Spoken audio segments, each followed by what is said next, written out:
Assalamualaikum warahmatullahi wabarakatuh. Alhamdulillah, alhamdulillah, alhamdulillah. Kita bersyukur kepada Allah, memuja Allah dengan segala pujian yang layak dengan keagungannya, yang layak dengan kesuciannya, yang layak dengan kemuliaannya. La nuhsi thana'an alaih huwa kama athna ala nafsih. Salawat dan salam semoga Allah sampaikan, Allah curahkan kepada baginda kita, teladan kita yang mulia Sayyiduna wa Maulana Muhammad sallallahu wasallam wa barak alaihi wa ala alihi wa ashabihi wa man tabi'ahum bi ihsanin ila yaumil liqa'i. Amma ba'd. Hadirin hadirat rahimakumullah.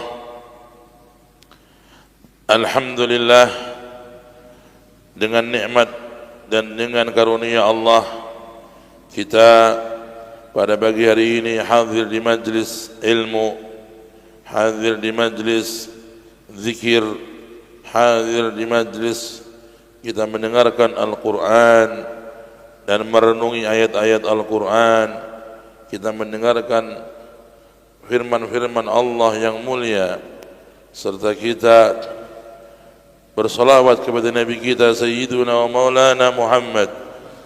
Semoga semua amal kita di majlis ini diterima oleh Allah Subhanahu wa taala. Amin Allahumma amin ya rabbal alamin. Saudara rahimakumullah, Allah Subhanahu wa taala menjadikan Al-Qur'an sebagai kitab suci Allah terakhir, sebagai pedoman hidup bagi manusia sampai akhir. Tidak bisa dirubah, tidak bisa dikurangi, tidak bisa ditambahi. Dijamin oleh Allah kesuciannya dan keotentikannya, bahkan dijamin oleh Allah dari campur tangan manusia. Siapapun orang yang akan merubah Al-Quran pasti akan ketahuan. Siapapun yang akan menambah walaupun satu huruf dari huruf-huruf Al-Quran, maka pasti akan termalukan, akan terbuka kedoknya, dan akan diketahui kejahatannya. Qala ta'ala inna nahnu nazzalna dzikra wa inna lahu lahafizun. Sesungguhnya kami yang menurunkan Al-Quran dan sesungguhnya kami yang menjaganya.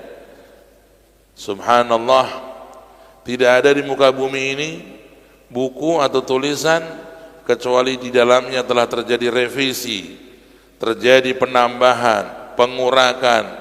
Setiap edisi penambahan, pengurangan, perbaikan. Tidak ada satu buku pun di muka bumi ini terjadi di dalamnya perubahan-perubahan. Termasuk daripada itu adalah kitab-kitab Allah yang diturunkan kepada nabi-nabi sebelum Al-Quran, sebelum Kanjeng Nabi Muhammad sallallahu alaihi wasallam. Zabur yang diturunkan kepada Nabi Daud terjaga ketika Nabi Daud masih hidup. Setelah Nabi Daud meninggal dunia, maka terjadi perubahan-perubahan dan pergantian-pergantian yang dilakukan oleh para pengikut Nabi Daud. Taurat yang diturunkan kepada Nabi Musa terjaga di saat Nabi Musa hidup. Setelah Nabi Musa sedo meninggal dunia, maka Taurat mengalami banyak perubahan, banyak penambahan, bahkan pemalsuan. Kemudian Injil terjaga ketika Nabi Isa masih hidup. Setelah Nabi Isa meninggal dunia, maka terjadi dalam Injil banyak perubahan, banyak penambahan. Kecuali Al-Quran Al-Karim, Allah khususkan, Allah spesialkan, Allah nomor satukan, Allah secara spesial menjanjikan bahwa Al-Quran ini walaupun Rasulullah meninggal dunia, walaupun Kanjeng Nabi sedo dipanggil oleh Allah Ta'ala menghadap kepadanya, tetapi Al-Quran sebagai ajaran yang ditinggalkan oleh beliau, sebagai pedoman agama yang diwariskan oleh beliau, Al-Quran terjamin dari segala bentuk apapun pengurangan, dari segala bentuk apapun penambahan, dari segala bentuk apapun perubahan, dijaga oleh Allah Subhanahu wa Ta'ala.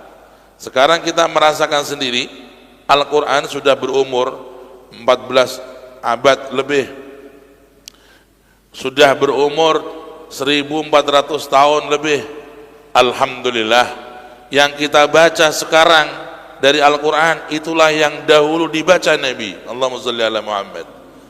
Apa yang kita lafadzkan sekarang itu pula yang dilafatkan oleh Kanjeng Nabi, tidak berubah, tidak bergeser, tidak bertambah, tidak berkurang, dijaga oleh Allah. Inilah nikmat terbesar yang Allah berikan kepada kaum muslimin sebagai umat terakhir dari umat, sebagai umat Nabi terakhir, Nabiyuna wa Maulana Muhammad sallallahu alaihi wasallam. Ayyuhal ikhwanul kiram, Al-Quranul Karim diwariskan oleh Nabi kepada kita dengan dua pelengkap. Pertama, as-sunnah, yakni as-sunnah, yakni perilaku Nabi, ucapan Nabi, dan berbagai hal yang dinisbatkan kepada Nabi. Manusiba ilan nabi qawlan au fi'lan au takriran au sukutan au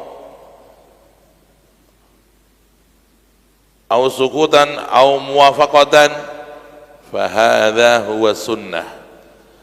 Sunnah Nabi yaitu yang berhubungan dengan ucapan Nabi atau tindakan Nabi atau persetujuan Nabi atau Nabi diam. Ini semua termasuk daripada sunnah-sunnah yang menjadi pelengkap Al-Quran.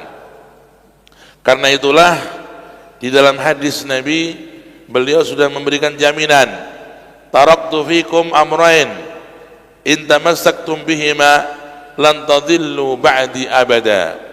Aku mewariskan kepada kalian dua hal, kalau kalian berpegang dengannya, kalian berpegang teguh dengannya, maka kalian tidak akan gagal, tidak akan tersesat, kalian tidak akan mengalami kecelakaan-kecelakaan, kalian tidak akan mengalami musibah-musibah, kalian akan tidak mengalami berbagai keruwetan apabila berpegang teguh kepada dua pusaka Nabi. Apa itu? Kitabullahi wa sunnati. Kata beliau, pertama adalah Al-Quran, firman Allah, dan yang kedua adalah sunnahku, kata beliau. Allahumma shalli ala Muhammad. Ayyuhal ikhwanul kiram, kemudian Al-Quran sendiri dan sunnah Nabi itu sendiri merupakan tulisan-tulisan, merupakan teks. Al-Quran berbentuk tekstual, hadis-hadis Nabi sekarang sudah berbentuk tekstual, yang tulisan.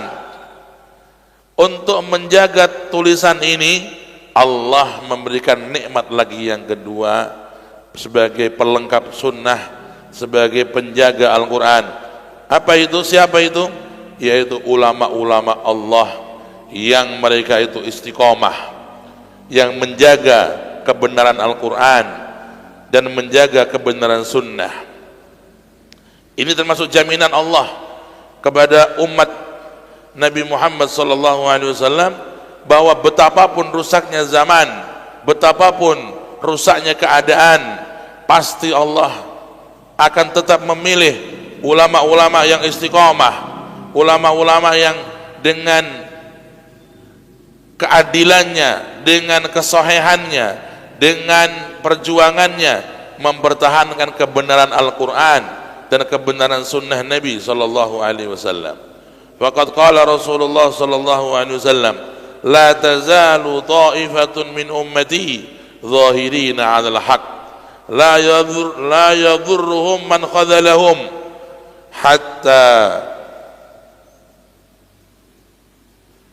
hatta yuzhirallahu al-haq atau kama qala. Kata Rasulullah, di dalam umatku akan diutus oleh Allah setiap zaman ulama-ulama yang istiqomah, ulama-ulama yang mereka itu membawa kebenaran, mempertahankan kebenaran.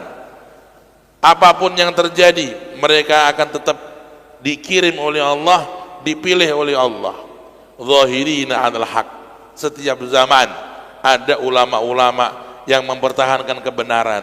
Setiap zaman, setiap generasi, setiap masa ada ulama-ulama yang istiqomah. La yadhurruhum man khadhalahum. Mereka tidak bisa dicemooh dan tidak bisa berubah karena hinaan orang, dan tidak bisa dibeli dengan uang, dan mereka tidak bisa ditakut-takuti dengan ancaman. Mereka istiqomah di dalam kebenaran. Ulama-ulama inilah yang dijaminkan oleh Allah untuk umat Islam sampai hari kiamat sebagai penterjemah Al-Quran, sebagai penterjemah sunnah Rasul sallallahu alaihi wasallam. Apabila kita berpegang teguh pada tiga ini, maka kita menjadi orang yang paling aman di dunia sampai di akhirat nanti. Amin Allahumma amin ya rabbal alamin. Ayyuhal ikhwanul kiram, di dalam ayat-ayat Al-Quran, Allah subhanahu wa ta'ala seringkali menggabungkan tiga dengan tiga, menggabungkan antara salat dan zakat, menggabungkan iman dan amal soleh, dan menggabungkan antara mengesahkan Allah dan berbuat kebaikan kepada orang tua. Tiga hal yang dalam Al-Quran selalu bersama dengan tiga hal. Al-awwal, pertama, iqamatus shalah wa ita'uz zakah. Maka kalau kita baca Quran tuh Pak Ibu, ya kita selalu ketemu kan, innal ladzina amanu wa amilus shalihat. Terus nanti yuqimuna sholata wa yu'tuna zakah. Wa qadha rabbuka alla ta'budu illa iyyahu wa bil walidaini ihsana. Selalu dibarengkan. Salat dan zakat selalu bareng di Al-Qur'an. Illal ladzina yuqimuna sholata wa yu'tuna zakah. Dan banyak ayat yang semacam itu. Ini menunjukkan kita sebagai umat Islam harus betul-betul memperhatikan salat dan zakat. Salat dan zakat, di kedua-duanya termasuk rukun Islam. Salat dan zakat. Ibnu Abbas, sahabat Nabi yang sangat terkemuka, berkata, kenapa Allah membarengkan selalu antara salat dan zakat? Karena, kata Ibnu Abbas, karena Allah tidak menerima satu tanpa yang satunya. Apabila orang itu disiplin zakat, tapi dia enggak salat, maka tidak diterima zakatnya. Sebaliknya, orang yang dia disiplin salat, tapi dia tidak berzakat, padahal dia wajib zakat, maka tidak diterima salatnya. Maka dia satu kesatuan yang tidak bisa dipisahkan. Yuqimuna shalah wa yutuna zakah wa aqamu sholata wa atawuz zakah. Nah, karena itulah Bapak Ibu, mari kita sepanjang hidup kita perjuangkan untuk kita menjaga Al-Quran dan ajaran Al-Quran, menjaga sunnah Nabi, Allahumma sholli ala Muhammad, ya, menjaga syariat Nabi, ya. Beliau orang yang sangat sayang kepada kita. Orang yang paling penyayang kepada kita itu tidak lain adalah Rasulullah, Allahumma sholli ala Muhammad. Kalau orang yang menyayangi kita di dunia ini, mereka sesayang-sayangnya mereka memikirkan kita tentang hal di dunia ini. Apakah memikirkan tentang bagaimana nanti kita hidup di alam kubur? Kita disayang oleh Nabi, bahkan diberikan arahan supaya kita tuh jadi orang yang selamat di alam kubur. Kita dianjurkan oleh Nabi untuk jangan meninggalkan surat Al-Mulk. Faqad qala Rasulullah sallallahu alaihi wasallam, "Thalathu suratun fiha thalathuna ayah hiya munjiyatun min adzabil qabr." Ada satu surat yang ayatnya 30 ayat, dia menjamin untuk selamat dari siksa kubur. Rasul yang kasih, Allahumma shalli ala Muhammad. Kenapa Rasul kasih? Karena kita itu dipikirkan oleh Nabi bagaimana kita selamat di alam kubur. Manusia hidup di dunia 60-70 tahun, andai kata nih ya, mohon maaf, dia bergelimang nikmat mulai lahir sampai dia mau mati umur 70 tahun, dia bergelimang nikmat full. Masuk alam kubur, kalau dia tersiksa, maka seluruh nikmat dunia yang dia rasakan tadi enggak ada nikmatnya sama sekali. Karena itulah orang harus lebih berpikir bagaimana ketika masuk alam kubur dia masuk dengan nikmat dan dengan baik, dan dia meyakinkan dirinya bahwa ketika masuk alam kubur dia dalam janji Allah, di dalamnya akan mendapatkan kesenangan dan ketenangan. Jangan sampai kita menjadi orang yang lalai tentang persiapan kita untuk kehidupan yang lebih penting ini, saudara-saudara. Dan itu dikasih oleh Nabi resep. Kalau kita baca ini surat, dijamin. Oh, kurang apa tuh? Yang jamin Nabi, dijamin orang yang membaca surat Al-Mulk, menghafal surat Al-Mulk, dia itu akan diselamatkan dari siksa kubur. Apapun keadaannya, apapun dosanya, apapun maksiatnya, ketika kita bisa menjaga nih Al-Mulk, tiap malam kita baca, mau tidur kita baca, atau sore hari kita baca, itu jaminan dari Nabi, di alam kuburnya dia selamat. Wa ma yudrika annaha munjiyatun min adzabil qabr. Ya, dalam hadis-hadis begitu banyak dinukil oleh ulama-ulama. Ibnu Katsir dalam tafsir menukil hadis ini, bahkan membawakan satu riwayat juga Rasulullah mengidam-idamkan semua orang menghafal surat ini. Qala Nabi, lawaditu annaha fi qalbi kulli mu'min. Bahkan Nabi dalam riwayat yang lain, lawaditu annaha fi qalbi kulli insan. Kata Nabi, saya sangat kepingin semua orang umatku ini menghafal, menjaga, membaca surat Al-Mulk. Nabi kepingin, Nabi yang mencanangkan, saudara-saudara. Padahal itu untuk kepentingan kita, bukan kepentingan Nabi. Kita yang akan meraih manfaat kalau kita itu melazimi surat Al-Mulk. Kita akan meraih mendapat manfaatnya. Di alam kubur kita terjamin dari siksa kubur, mau ribuan tahun, mau ratusan tahun, wallahu a'lam. Ayyuhal ikhwanul kiram, ini dari sayangnya Nabi kepada kita. Kita dikasih oleh Nabi itu penyelamat. Kita dikasih oleh Nabi itu contingency plan, penyelamatan jangka panjang.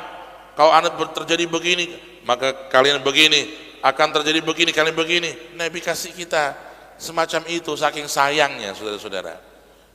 Sampai alam kubur yang kita mungkin jarang mikir, Nabi memikirkan kita. Allahumma shalli ala Muhammad. Bahkan hari kiamat kita nggak mikir hari kiamat itu, saking sibuknya kita dengan dunia. Shaghalatna amwaluna wa ahluna, sibuk kita dengan urusan dunia, keluarga kita ini, sampai kita ini nggak mikir kiamat. Nabi sudah kasih ancang-ancang penyelamat-penyelamat. Bagaimana itu tahapan-tahapan yang akan dihadapi oleh kita itu. Ada perhitungan amal, namanya hisab. Ini hak, akan terjadi. Nanti ada namanya melewati jembatan yang sangat mengerikan, as-sirat. Ini hak. Wa in minkum illa wariduha kana ala rabbika hatman maqdiya. Tidak ada satu orang pun dari kalian kecuali harus melewati jembatan itu. Ini keputusan yang sudah diputuskan oleh Allah. Tidak ada satu pun, mau nabi, mau enggak nabi, mau orang soleh, enggak soleh, siapapun manusia harus melewati jembatan itu. Wa in minkum illa wariduha kana ala rabbika hatman maqdiya. Ini keputusan pasti yang tidak bisa dirubah lagi. Di situ pun Nabi berikan kita penyelamat-penyelamat. Rasulullah kasih kita beberapa tips untuk selamat kita di akhirat kita, saudara-saudara. Saking sayangnya Nabi kepada kita. Shallu ala Nabi Muhammad. Maka dari itu, saudara-saudara, ya, mari kita ikuti Nabi yang mulia ini, menyayangi kita melebihi sayangnya kita kepada diri kita sendiri, saudara-saudara. Huwa arham bina min rahmati anfusina bi anfusina. Nabi itu menyayangi kita lebih daripada sayangnya kita kepada diri kita sendiri. Huwa arham bina. Beliau makanya disifati oleh Allah dalam Al-Quran, Ra'ufun Rahim. Laqad ja'akum rasulun min anfusikum azizun alaihi ma anittum harisun alaikum bil mu'minina ra'ufur rahim. Ayyuhal hadirun, para jamaah sedaya ingkang kula muliaken. Dados monggo ya. Itu kita ada sahabat berkata kepada Rasul, ya Rasulullah, ya Rasulullah, aina ajiduka yaumul qiyamah. Ya Rasulullah, kalau nanti saya di hari kiamat mengalami hal yang berat-berat, hal yang sulit-sulit, saya takut ya Rasulullah. Saya butuh pertolongan jenengan. Di mana saya bisa nemuin jenengan? Di mana saya bisa nemuin jenengan? Rasulullah berkata, tajiduni fi thalathi mawadhi. Kamu akan menemui saya dalam 3 tempat.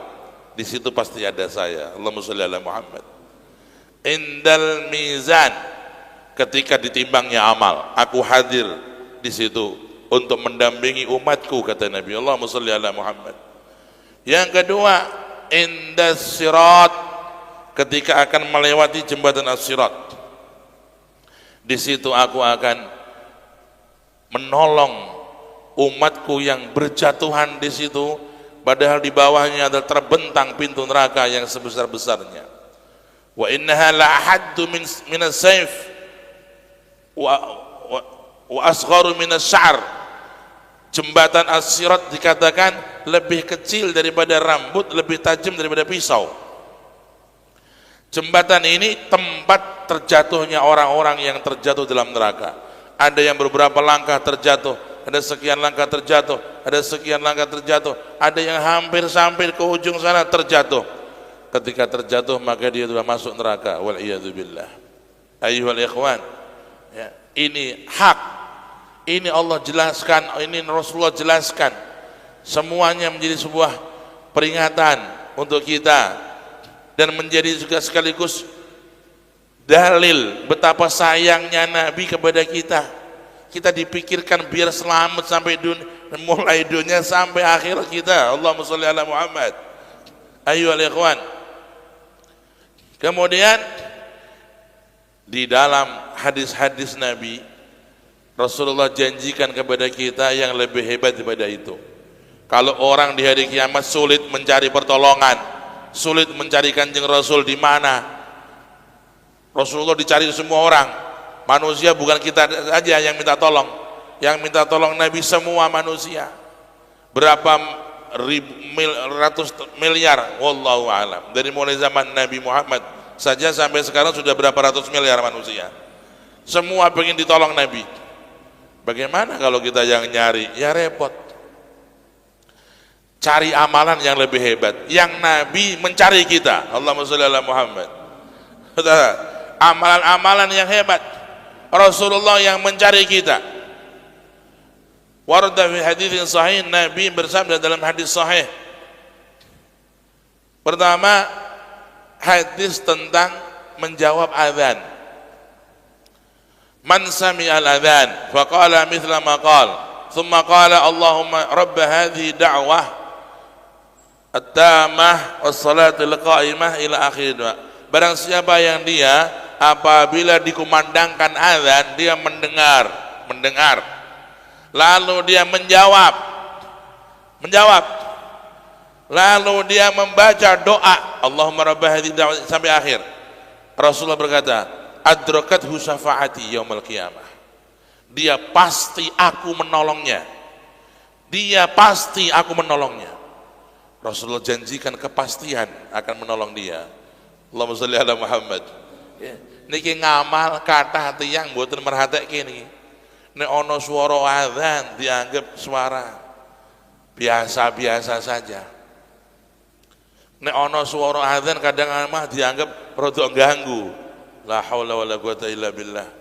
Ya, padahal mereka kalau tahu nilainya mendengar azan, menjawab azan, membaca doa azan, mendapat jaminan orang itu akan ditolongi Nabi.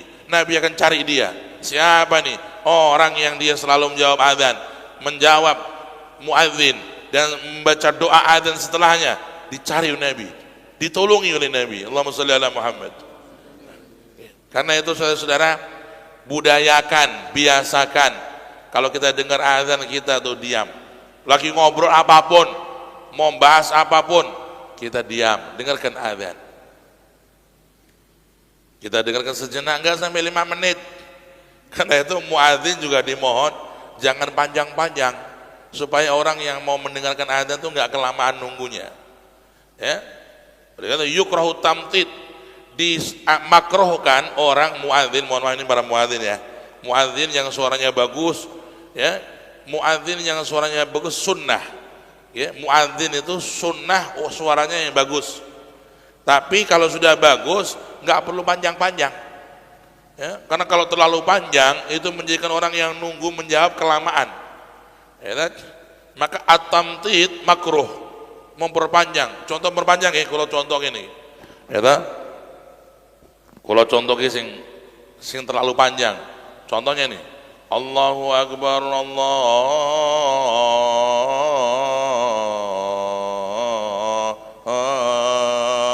Akbar, ketawanan. Ya toh? Wong kita itu pendek bisa enak kok. Allahu Akbar, Allahu Akbar. Enak apa enggak? Tuh, jawab enak apa ora? Mumpung ngantuk sampean. Niku dadi tiyang niku nggih niki nyuwun sewu nggih, mohon maaf usul kepada para takmir masjid, muadzin-muadzin kita disarankan supaya enggak terlalu panjang. Karena terlalu panjang itu kadang-kadang orang yang mau nungguin jawab, dia mau segera ada yang lain, mau ngobrol mau apa, dia akhirnya enggak sabar karena kepanjangan. Gitu.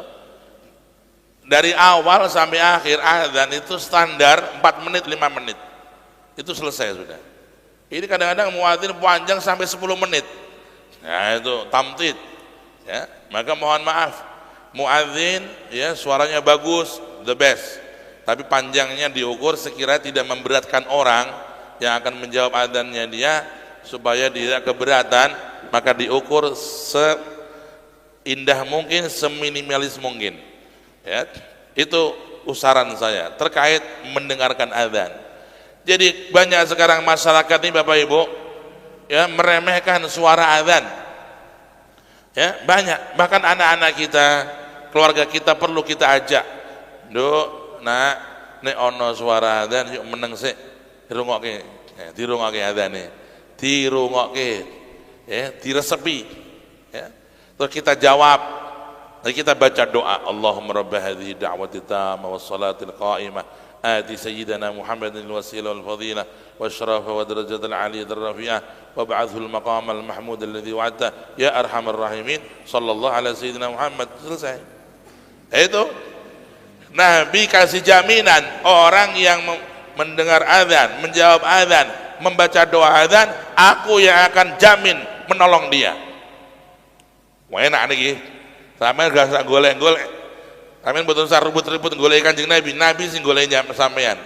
Madosi jenengan. Allahumma sholli ala Muhammad. Yang kedua, termasuk amal yang menjadikan orang itu akan mendapat syafaat Nabi, ya, dijamin oleh Nabi, melazimkan salawat kepada Nabi pagi dan sore 10 kali. Mohon maaf, 10 kali. Waqad warada fi haditsin sahih, telah diriwayatkan dalam hadis sahih, bukan hadis maudhu atau palsu atau lemah, hadis sahih. Man shalla alayya 'ashran hina yusbih wa hina yumsi adrakathu syafaati yaumil qiyamah aw wajabat lahu syafaati yaumil qiyamah. Dari punjung Rasul, barang siapa bersolawat kepadaku pagi sore, pagi 10, siang malam 10, maka orang itu pasti akan mendapat syafaatku, wajabat lahu syafaati au adrakathu syafaati, pasti dia akan aku tolong nanti di hari kiamat. Kepastian ini yang paling kita tunggu, saudara-saudara, pasti. Dan yang memastikan tuh Nabi. Subhanallah, ya, mulane nek isuk-isuk aja lali ping sedasa maca selawat sing cendek-cendek mawon, ndak usah panjang-panjang. Wong zaman sekarang tuh awake dhewe dijak ngamal sing suwi-suwi repot, ya toh, ngaji kesuwen kapok, selawat kesuwen kapok, ya toh, nek jagongan ngobrol kesuwen ora kapok. Ya zamane ngoten niku tiyang niku, kita mun zaman ngeten iki, ya amal sing penting istiqomah, senajan cendek-cendek mboten napa-napa. Kita pagi baca salawat kepada Rasulullah 10 kali. Salat Jibril boleh, sallallahu alaihi sayyidina Muhammad, sallallahu alaihi sayyidina Muhammad, sallallahu alaihi sayyidina Muhammad, ping sedasa. Mboten dangu, semenit ora ono. Ya, 1 menit enggak ada. Salawat pagi dan malam itu kita jangan tinggalkan. Salawat kepada Rasulullah 10 kali pagi dan sore. Ayyuhal ikhwanul kiram, inilah amal-amal yang ditawarkan Nabi untuk menjamin bahwa kita di sana mendapatkan jaminan keselamatan, jaminan pertolongan, ya. Dan ini semua Nabi sampaikan karena Nabi sayang kepada kita. Ayyuhal ikhwan, sayang, ya, urusan apa saja Nabi sudah memberikan arahan keselamatan, arahan untuk keberuntungan, arahan untuk bagaimana kita mendapatkan kesuksesan. Ayyuhal ikhwan, ya, kita sekarang banyak orang mengeluh, banyak urusan nih ekonomi kita sekarang ini katanya susah payah, banyak orang mengeluh. Kalau saya lihat dalam Al-Quran, Allah itu menjadikan sebab akibat tentang rizki, korelasinya tentang sholat. Di akhir surat Thaha Allah berfirman, wa'mur ahlaka bis salati wastabir 'alaiha la nas'aluka rizqa nahnu narzuquk wal 'aqibatu littaqwa. Di ayat ini Allah menghubungkan, mengkorelasikan antara salat dengan rizki. Dikorelasikan, dihubungkan antara salat dengan rizki. Coba kita renungkan ayat ini. Kata Allah, "Hai Muhammad, perintahkan keluargamu untuk sholat. Wa'mur ahlaka bis sholat." Perintahkan keluargamu untuk sholat. Wastabir 'alaiha, dan sungguh-sungguhlah untuk bersabar menjaga sholat. La nas'aluka rizqa nahnu narzuquk.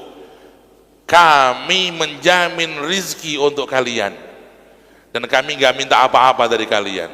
Allah nggak minta apa-apa. Maksudnya apa? Sholat kalian yang kalian lakukan itu dengan segala perjuangan bukan karena memberikan manfaat kepada Allah, bukan Allah butuh kepada sholat kita, bukan, tapi justru sholat kalian itulah yang mengundang nanti Allah tuh memudahkan urusan ekonomi ini, memudahkan urusan rezeki ini, dimudahkan oleh Allah karena kita menjaga sholat, memuliakan sholat, mengagungkan sholat. Shallu ala Nabi Muhammad. Saudara, karena ayat ini begitu penting, maka kalau bisa orang itu ngecek gitu, di Al-Quran tuh, wa'mur ahlaka bis salati wastabir 'alaiha la nas'aluka rizqa nahnu narzuquk wal 'aqibatu littaqwa. Ayat berapa dicek biar jamaah ada yang tahu. Ya, di akhir surat Thaha Allah membahas tentang ini, saudara. Jadi Allah dan Rasulullah 132, surat Toha 132. Itu Allah di situ mengkorelasikan antara agar kita hidup di dunia ini diberikan oleh Allah keberkahan rizki, kemudahan ekonomi, ya, dengan caranya Allah. Allah nggak akan kehabisan cara. 1 juta pakar akan mengatakan kita krisis, kalau Allah kasih kita rizki mau apa? Nggak ada yang bisa menolak pemberian Allah. 1 juta pakar ekonomi bilang ini adalah saat-saat yang sulit, kalau Allah kasih kemudahan mau apa? La mani'a lima a'taita. Kalau Allah memberi, nggak ada yang bisa nolak. Wala mu'tiya lima mana'ta. Kalau Allah menolak, nggak ada yang bisa beri. Kita kan beriman kepada Allah.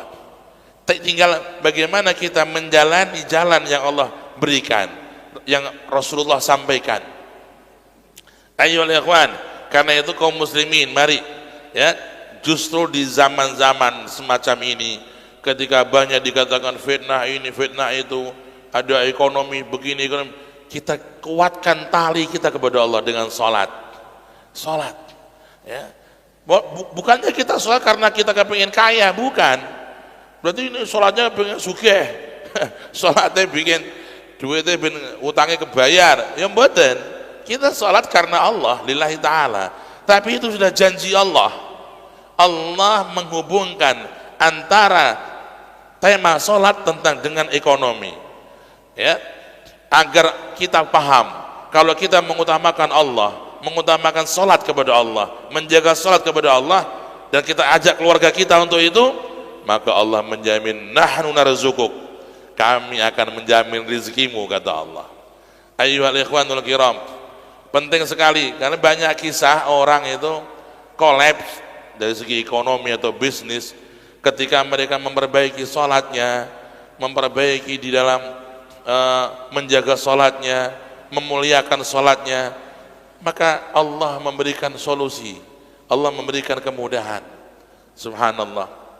Ya, maka ini sebagai contoh-contoh untuk kita, ya, orang yang ahli salat, orang yang menjaga salat, insya Allah, ya, mereka diberi oleh Allah SWT kemudahan-kemudahan. Amin Allahumma amin ya rabbal alamin. Allah selalu membersamakan antara salat dan zakat, ya, dalam Al-Quran, agar kita faham bahwa kedua-duanya rukun yang tidak bisa dipisahkan. Orang kalau zakat itu insya Allah yang paling jelas zakat fitrah. Lah kuwi zakat fitrah wajib. Ojo nganti wong ora zakat fitrah nggih. Zakat fitrah kewajiban. Mau punya duit enggak punya duit, wajib zakat fitrah tiap malam Lebaran atau hari Lebaran, Idul Fitri. Dengan syarat-syaratnya, dengan tuntunannya. Nah, zakat mal itu tidak diwajibkan oleh Allah kepada semua orang. Hanya orang-orang yang memenuhi syarat dan juga di dalam harta-harta tertentu. Maka tidak ada wajib zakat selain apa yang dijelaskan oleh Nabi. Ya, emas dan perak wajib zakat, naqdain. Baik dalam bentuk sudah menjadi duit. Zaman dulu orang kalau jual beli duitnya pakai emas, Pak, perak, ya, atau emas. Ad-dinar wa dirham. Dinar itu uang kepingan dari emas. Kalau dirham uang kepingan dari perak. Tuh, dinar dan dirham. Ya, itu zaman dulu. Zaman sekarang uang sudah nggak pakai seperti itu. Hanya kertas-kertas saja. Walaupun dinilaikan dengan nilai emas. Tetapi ya, para ulama mengkiaskan, ya, orang yang punya uang kertas ini hukumnya sama dengan emas dan perak. Karena itu orang kalau sudah punya harta mencapai batasan nisab, yaitu 86 gram emas, dan itu sudah berumur 1 tahun, maka dia diwajibkan zakat. Zakatnya hanya 2,5%. Ya, jadi kalau kita ini misal nih, emas tuh kita hargakan sekarang 1 juta, gampangannya deh, emas 1 juta, ya, itu emas 86 gram, berarti kita uangkan 86 juta. 86 juta berbentuk uang, baik disimpan di rumah atau di bank. atau di rekening kita. 86 juta ini Pak, ketika mencapai 86 kita tanggalin. Oh, sampai ke angka 86 juta di tanggal 1 Desember. Tanggal berapa ini? 1 Desember kan? Biar rada ilang sih deh. 1 Desember uang kita mencapai 86 juta, berarti udah nisab nih. Apakah wajib zakat sekarang? Enggak. Wajib zakatnya itu tahun depan, setahun yang akan datang, Desember tahun 2025. 2025 itu kita baru wajib zakat, karena kita di hari ini 1 Desember 2024 kita mencapai nisab. Ini kan suatu hal yang ringan, ya. Itu pun dengan syarat kalau selama setahun nominal 86 juta itu enggak berkurang. Kalau berkurang dari itu batal nisabnya, berarti udah nggak dihitung nisab, ya.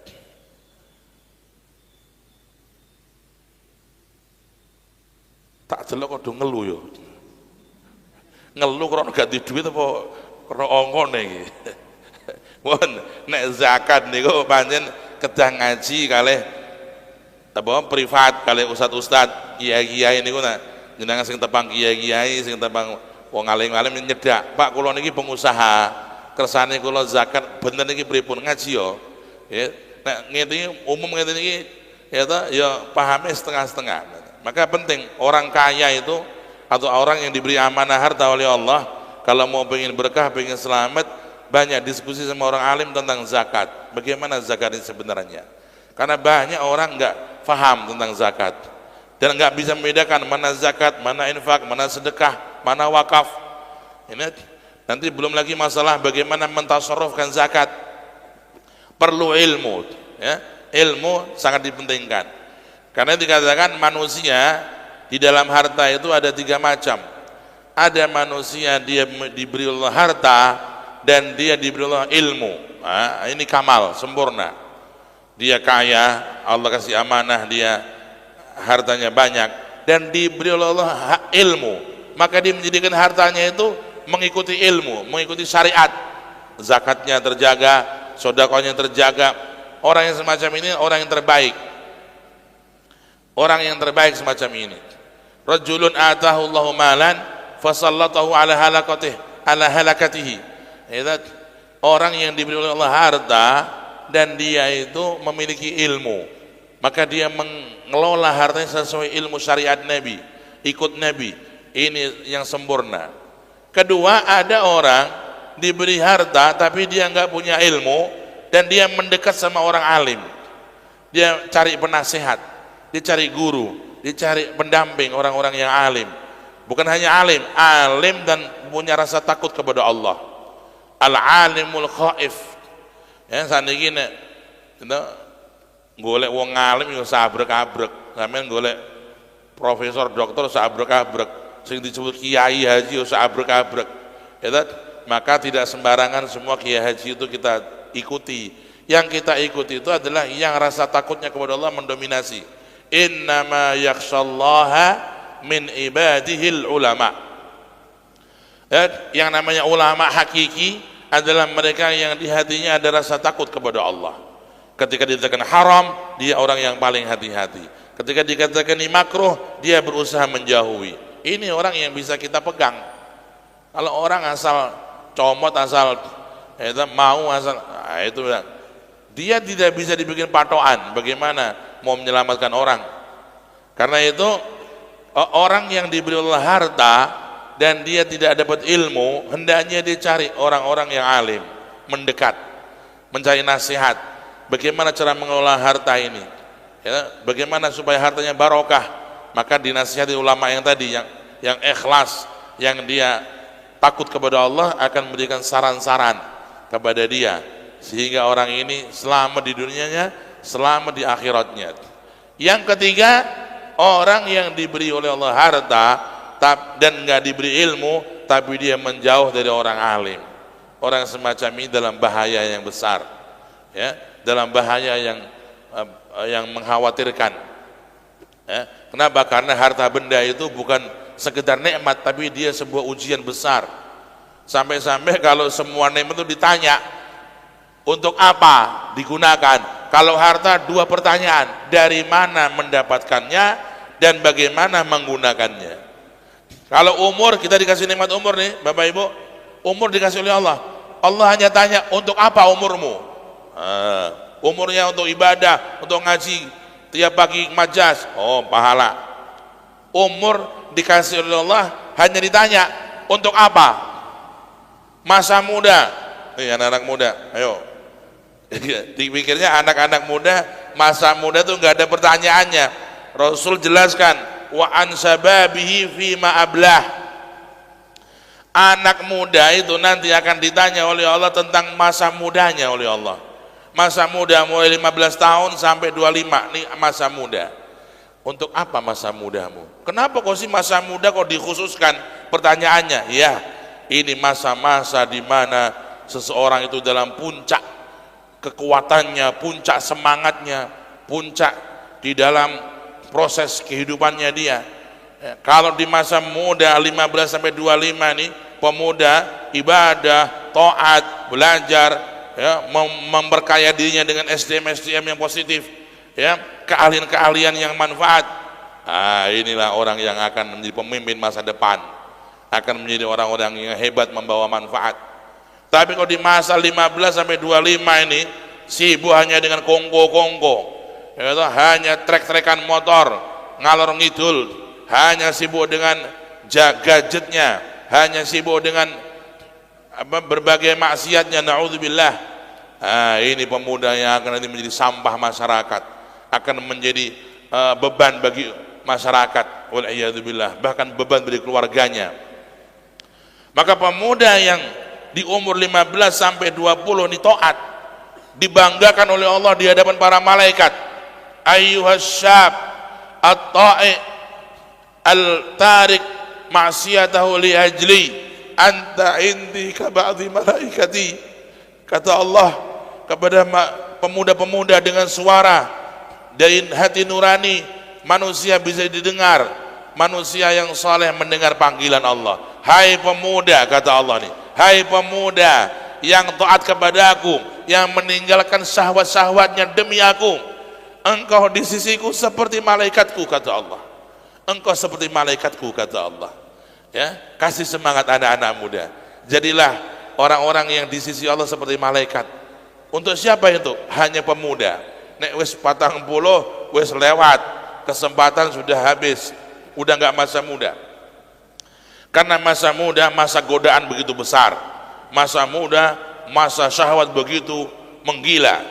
Apabila di masa itu pemuda bisa menjaga diri, bisa sibuk ibadah untuk manfaat dirinya, maka orang ini di sisi Allah mulia, istimewa, sampai dianggap seperti para malaikat Allah Subhanahu wa taala.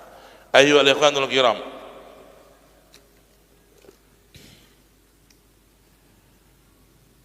untuk masa muda ditanya juga, untuk apa masa muda? Ilmu, engkau dikasih ilmu oleh Allah, iya. Untuk apa ilmumu? Untuk berfatwa, oke. Berfatwa kebenaran, oke. Atau berfatwa kebatilan, ditulis malaikat. Ya. Orang alim dikasih Allah ilmu, bukan sekedar senang-senang dimuliakan sebagai ulama. Ingat, orang yang alim di hari kiamat akan ditanya oleh tentang ilmunya. Bagaimana dia membimbing umat, bagaimana dia memahamkan umat kepada hukum Allah, kepada ridhonya Allah. Ya, jangan sampai hanya kita dikatakan ulama, dikatakan kiai atau ustadz, itu kita sembarangan. Justru orang yang dikatakan alim, dikatakan ustadz atau kiai, dia tidak menjaga amanah ilmu Allah ini, dia pertama kali orang yang dijebloskan ke neraka. Ya, pertama kali orang yang dijebloskan ke neraka, orang-orang yang berilmu tapi dia melanggar ilmunya, berilmu tapi enggak beramanah dengan ilmunya. Awal man yadkhulunal nar, ya, sebagaimana hadis Nabi dan juga disinggung dalam kitab Az-Zubat, wa alimun bi ilmihi lam ya'malan mu'adzabun min qabli ubadil wathan. Orang alim tahu hukum, ya, tapi dia nggak mau mengamalkan ilmunya. Dia memilih dunia, tahu haram, diterjang untuk demi dunia. Tahu ini nggak boleh, dilanggar demi dapat dunia.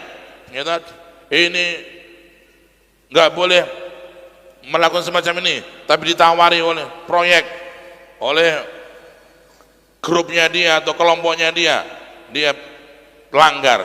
Orang semacam ini kata Nabi disiksa sebelum penyembah berhala. Awal itu pertama yang disiksa neraka orang berilmu tapi dia menjual ilmunya, menjual ilmu Qur'annya dia untuk kesenangan pribadi, untuk syahwat pribadi. Wal iyadzubillah. Ya, itu orang alim ditanya, ya, orang yang alim ditanya untuk apa ilmunya, orang yang dikasih umur ditanya untuk apa umurnya, orang yang dikasih masa muda untuk apa masa mudanya. Pertanyaannya satu, untuk apa, untuk apa, untuk apa. Tapi kalau harta dua, dikasih harta oleh Allah, ditanya oleh Allah dua, bagaimana cara mendapatkannya dan bagaimana cara menggunakannya. Dua pertanyaan. Karena itu penting memiliki penasihat orang yang berilmu, yang takut kepada Allah, supaya kita itu selamat dari dua pertanyaan ini, bagaimana mendapatkannya dan bagaimana mentasarrufkannya. Sebab ada orang kadang-kadang dia menggunakannya baik tapi cara mencarinya jelek, nggak sah juga. Ya, Pak Kiai, saya di rumah itu ada anak yatim 3, ada ini 3, ada ini 3. Alhamdulillah Pak Yai, saya bisa membantu mereka gini. Nah, Bapak atau saudara ini apa profesinya? Ya, saya ini sekarang kebetulan saya lagi laris-larisnya Pak Yai. Jadi saya lagi banyak duit, saya bisa bantu orang-orang. Alhamdulillah. Lagi laris-larisnya sebagai apa? Saya pendangdut Pak Yai.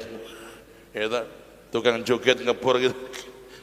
Dia merasa beramal baik dengan bersedekah, tapi dia cara mencari duitnya dengan cara yang haram. Ini enggak selamat, enggak selamat. Seperti ada orang yang dia itu berjuang untuk menolong orang di kampungnya supaya menolong ekonomi mereka, tapi dengan cara dia berzina. Wal iyadzubillah. Kama qala syair, kamunfiqatin 'alal aitam min kasbi farjiha. Qul la tazni wa la tatasaddaqi. Ya, qul la tazni wa la tatasaddaqi. Ada orang dia itu menginfaki anak yatim, menginfaki orang-orang miskin di kampungnya, tapi cara mendapatkan duitnya dengan haram. Dia berzina, dapat duit. Atau dia memeras sana memeras sini, dapat duit. Atau dia korupsi, dapat duit. Ini orang baik cara penggunaannya, tapi cara mendapatkannya jelek. Orang kayak gini, katakan kepada dia, mendingan sampean ndak usah zina dan ndak usah sedekah. Nggak zina, nggak sedekah itu sampean selamat daripada Anda sedekah dari uang zina. Anda nggak usah korupsi, nggak usah bantu orang nggak punya, selamat daripada Anda itu korupsi tapi dengan bantu orang merasa membantu, merasa beramal. Lebih mending enggak korupsi, enggak bantu orang, udah aman dah. Ini orang kadang-kadang pola pikirnya aneh-aneh. Enggak apa-apa Pak Kiai, saya korupsi sekian miliar, tapi kan saya bantu orang miskin, bantu orang fakir miskin begini-begini. Mereka nanti akan menolong saya di hari kiamat. Saya ngondo sapa dul kopulugi begitu. Itu pemikiran-pemikirannya aneh. Kalau harta benda ditanya dua arah, bagaimana cara mendapatkannya dan bagaimana cara penggunaannya. Maka orang yang kaya, orang yang diberi harta, hendaknya mendekat kepada orang alim yang bertakwa kepada Allah untuk mencari keselamatan dari amanah yang dia pegang. Maka Nabi katakan apa? Ni'mal malu salih lirrajulis salih. Sebaik-baik harta adalah harta yang baik dan dipegang, dikelola oleh orang yang baik. Hartanya baik, yang mengelolanya baik, berkah. Ya, ini yang kelompok yang pertama tadi. Orang yang dapat harta dari Allah dan dia juga punya ilmu. Nah, ini yang paling bagus. Ya, Maka penting ya, orang yang walaupun sudah ada harta tetap ngaji ya, tetap ngaji. Ampun nganti wong niku nek wis sugih gak tau ngaji. Ya penyakit niku, ya. Ana penyakit loro sing kula titeni nggih. Siji wong niku duwe penyakit nek wis dadi pejabat gak gelem ngaji. Asale dadi durung pejabat. Ya toh? Arep nyalon dadi wali kota, gitu. Utawa dadi lurah, utawa dadi bupati, utawa dadi gubernur. Wah, sowan kiai bolak-balik. Mesti sowan, njaluk donga, gitu. Wah. Tapi nek kono wis jadi, kalau sudah jadi, ya, dia nggak mencungol lagi, sudah hilang, nggak pernah ngaji lagi sudah. Penyakit pertama itu. Yang kedua juga gitu, ada orang itu, dia waktu ekonominya masih pas-pasan, ngaji sregep, njaluk donga iki, donga iki, donga iki, donga iki. Menawa rodok dhuwur sithik duwite akeh, wah mulai iki alasan sibuk kah ini kah, gak pernah ngaji lagi. Nah inilah orang-orang yang terfitnah dengan dunia. Ya Allah menyitir mereka itu. Wa minhum man yaqul minan nas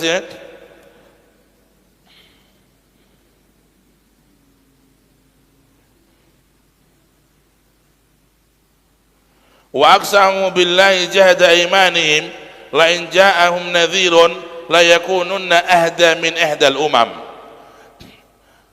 la yakununna ahda min ihdal umam falamma ja'ahum nadhirun ma zadahum illa nufura. Ada orang-orang yang berkata, kami ini kan nanti kalau kedatangan nabi, kedatangan kiai, kedatangan ulama, ya kami akan menjadi orang yang dapat hidayah nanti. Ya, ada orang kayak gitu. Ya, kalau nanti saya dekat sama kiai, saya dekat sama ulama, saya dekat sama nabi, saya akan jadi orang yang soleh. Kami akan mendapat hidayah lebih daripada orang lain. Ya, falamma ja'ahum nadhirun ma zadahum illa nufura istikbaran fil ardi wa makra sayyi. Ya, itu ada kelompok-kelompok begitu Allah katakan dalam Al-Qur'an. Ya, dalam ayat yang lain, wa minhum man yaqulu la in atana min fadlihi lanasaddaqanna wa lanakunanna minas salihin. Di antara manusia itu ada yang berkata begini, kalau Allah kasih saya rezeki, saya kasih di Allah saya proyek, saya dapat begini-begini, oh saya akan sedekah nanti dan saya akan jadi orang soleh. Dia bilang begitu kepada Allah. Tapi setelah dikasih, falamma atahum min fadlihi bakhilu, ketika dikasih oleh Allah sesuai dia punya janji dan niat, ternyata diingkar janji. Yang tadinya sholat jamaah akhirnya enggak sholat jamaah, yang tadinya ngaji akhirnya enggak mau ngaji lagi, yang tadinya masih senang kumpul-kumpul zikir udah enggak mau kumpul-kumpul lagi. Dia tertipu dengan hartanya, tertipu dengan jabatannya. Ya, naudzubillah min dzalik. Ayyuhal ikhwan, karena itu mari kita ya kembali kepada ajaran Allah, ya, tuntunan Rasulullah agar kita selamat. Amin Allahumma amin ya rabbal. Wong nang donya niki sing digolain apa? Selamat. Nggih. Tiyang niku duwe napa mawon lah, nek gak selamat untuk apa gunane? Gadah jabatan dhuwur gak selamat untuk apa? Ya, kita ada punya kekayaan gak selamat untuk apa? Ya, selamat. Maka keselamatan terjamin kalau kita ikut Nabi, ikut Rasul. Ya, bagaimana kita sholat, kita jaga, zakat kita jaga. Ya. Sholat niku nggih, wong sakniki niku ana wong niku kadang-kadang pripun nggih? Ana wong niku duwe paham ngene, kebatinan niki kula singgung meneh nggih. Kula pun sering nyinggung tapi niki kula singgung. Wong paham kebatinan niku kiambae nek diken sholat mboten purun, kiambae mau batin tok. Madhep kiblat ndingluk. Wis penting iling Allah rampung. Niku kebatinan, faham kebatinan. Ini sebenarnya itu dari tasawuf, tapi dia menyebal, salah jalan. Ya, orang-orang sufi berkata, orang kalau sholat intinya itu zikir kepada Allah. Kalau orang sholat nggak zikir kepada Allah, berarti sholatnya itu kosong.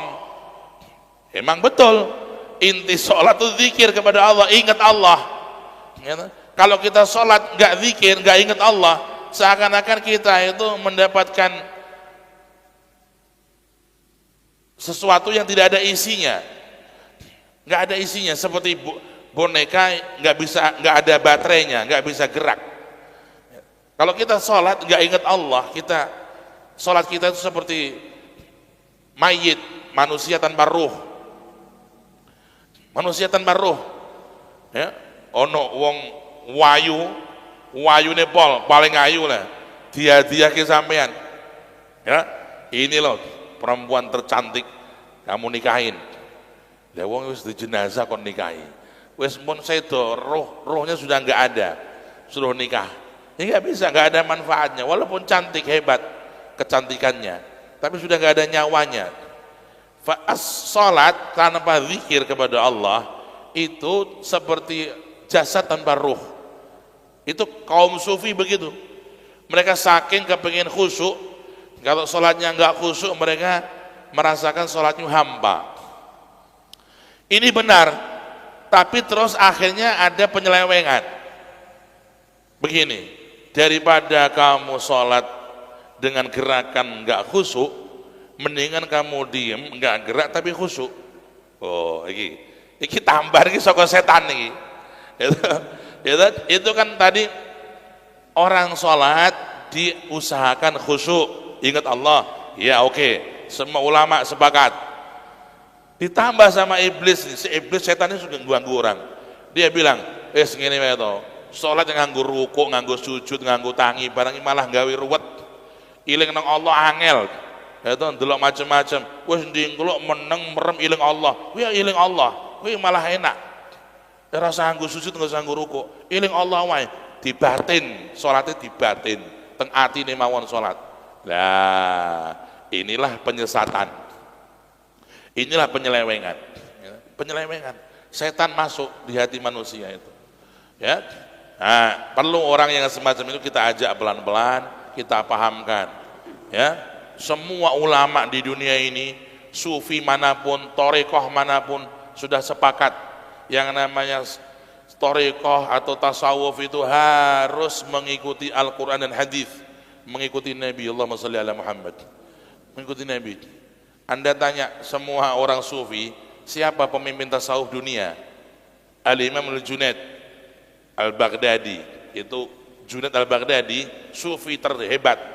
Kata semua thariqah sanadnya melalui Junaid Al-Baghdadi. Al-Imam Al-Junaid Al-Baghdadi, mau Naqsyabandiyah, mau Satariyah, mau Qadiriyah, mau apa? Samaniyah, mau apa? Thariqah no 50 thariqah. Ada 50 thariqah kira-kira di Indonesia ini yang mu'tabarah.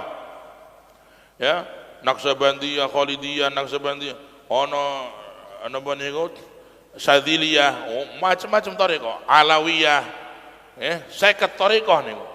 Itu semua muaranya kepada ulama pusat namanya Imam Junaid Al-Baghdadi. Imam Junaid Al-Baghdadi disebut Sayyidut Taifah, pemimpin kaum sufi, pemimpin thariqah dunia. Apa kata beliau? Apa kata beliau? Kata beliau, tariqatuna hadza atau hadhihi mabniyatun 'alal kitab wa sunnah iktidaan bi Rasulillah sallallahu alaihi wasallam. Ya, thariqah itu harus ikut Quran, ikut Nabi. Allahumma shalli ala Muhammad. Shallu ala Nabi Muhammad. Ini jelas. Ya. Kemudian dikatakan oleh Imam Syafi'i, kullu syari'atin, kullu haqiqatin tukhalifu syariah fahiya batilah. Segala bayangan, segala pemahaman, asumsi, khayalan yang bernama hakikat. Ada khayalan tertentu dinamakan hakikat. Merasakan sesuatu begini, itu merasakan begini, dikatakan itu hakikat. Kami sudah mencapai hakikat. Nah, kullu haqiqatin tukhalifu syariah fahiya batilah mardudah. Setiap yang dikatakan katanya hakikat atau dinisbatkan sebagai ilmu hakikat tapi dia melanggar syariat, maka dia adalah kebatilan. Imam Syafi'i, kurang nopo amen. Ini kelas top. gitu, ulama-ulama kelas hebat.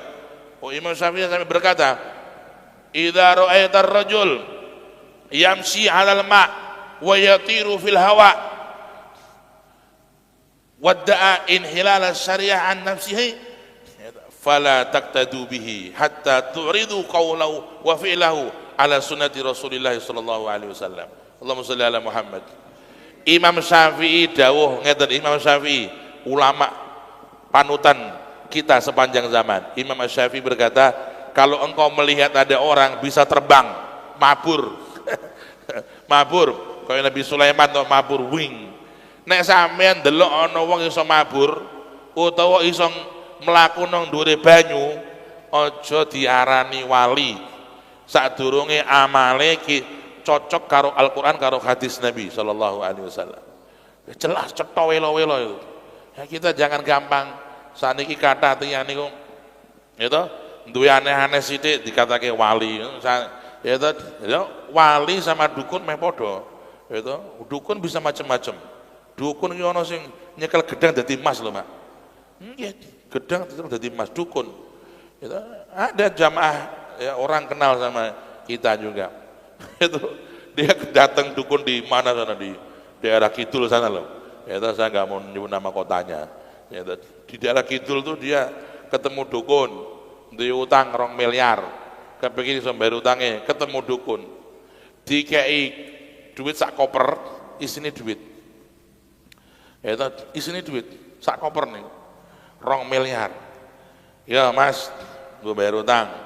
Ya, tapi iki ono mahare. Mahare pinten Pak? 50 juta. Ya, wong yo aneh-aneh kok. Wong jenenge wong iki dijanjeni duit sak koper, duite 2 miliar, tapi kon bayar 50 juta. Nek wong iku sugih tenan ora usah njaluk duit. Lho jenengan kan mun sugih Mbah, gadah duit kathah mungkin bayar mau. Lho ki mahar nang kudu bayar mahar. Mahar. Bayar 50 juta sebagai mahar kepada si dukun tadi. Ini pulang sudah senang bawa 1 koper duit dipegang duit. Ya, tapi dukun itu rada nganyelke yo. Engko nek ape buka nang omah ya kudu ngundang ustad. Maca ayat kursi ping 7. Ngene-ngene koyo-koyo kiai tenan. Dibeto sampe niku teng Tembalang mriku. Subhanallah. Dibuka niku koper dadi godhong. Jadi daun-daun itu. Yes. Napa kok do meneng ya apa? Itu wong niku nek duwe aneh-aneh ampun diarani wali riyin. Dukun ya iso aneh-aneh. Ya Imam Syafi'i berkata begitu. Ojo gampang kepincut, ojo gampang wong niku napa-napa dianggap langsung waliullah. Waliullah itu tandanya istiqomah. Ya. Innal ladzina qalu rabbuna Allah tsumma istaqamu tatanazzalu alaihimul malaikah. Ya kan? Kalau kita hanya melihat keluar biasaannya orang punya aneh-aneh ikut enggak wali, oh yo gampang jadi wali gitu. Tukang sulap jadi wali gitu. Ya kan? Tukang trik jadi wali akhirnya. Ya, tidak gampang. Justru tanda kewalian seseorang kepada Allah adalah istiqomahnya dia dalam mengikuti Rasul. Allahumma shalli ala Muhammad. Kalau orang semakin dia istiqomah mengikuti Nabi, persis dengan Nabi, itulah tambah kewaliannya kepada Allah. Ya, wali bukan sekedar ditandai dengan keanehan-keanehan atau hal-hal yang sifatnya ruhaniyah. Ada rasa begini ketika ketemu dia, ada rasa begini, ada perasaan begini, ada energi positif begini. Itu semua bisa ditiru oleh dukun, bisa, tukang sihir bisa itu. Tukang sihir bisa itu. Ya, tanda kewalian seseorang kalau dia semakin istiqomah mengikuti kanjeng Nabi, titik. Itu sepakat ulama dunia. Ya, semua mazhab, semua sufi-sufi dunia begitu. Ya, yang besar-besar, yang hakiki-hakiki. Ini kerucuk-kerucuk juga bahas aku. Ya, niku, ya, jadi penting kita insya Allah mohon kepada Allah agar kita dan keluarga kita dimampukan menjaga sholat. Amin Allahumma amin ya rabbal alamin. Memang ini enggak gampang, enggak ringan sholat itu. Makanya Allah kasih wastabir, sabar. terus kita ngajak anak atau suami atau istri, kita pelan-pelan, dan kita dengan doa kita, ya Allah, ternyata Rabbi ja'alni muqimas salati wa min dzurriyyati rabbana wa taqabbal du'a. Tapi yakinlah, orang yang berdoa, orang yang berikhtiar memberi nasihat dengan cara baik tidak akan dikecewakan oleh Allah. Ya, tidak akan dikecewakan oleh Allah, akan diberi oleh Allah jalan. Ya, dan orang yang menjaga salat terjamin fid dunya hasanah wa fil akhirati hasanah. Hidupnya di dunia baik, berkualitas, dan di akhiratnya lebih berkualitas lagi. Mudah-mudahan kita mendapatkan kenikmatan dunia dan kenikmatan akhirat bersama keluarga kita, anak-anak cucu kita. Amin Allahumma amin ya rabbal alamin.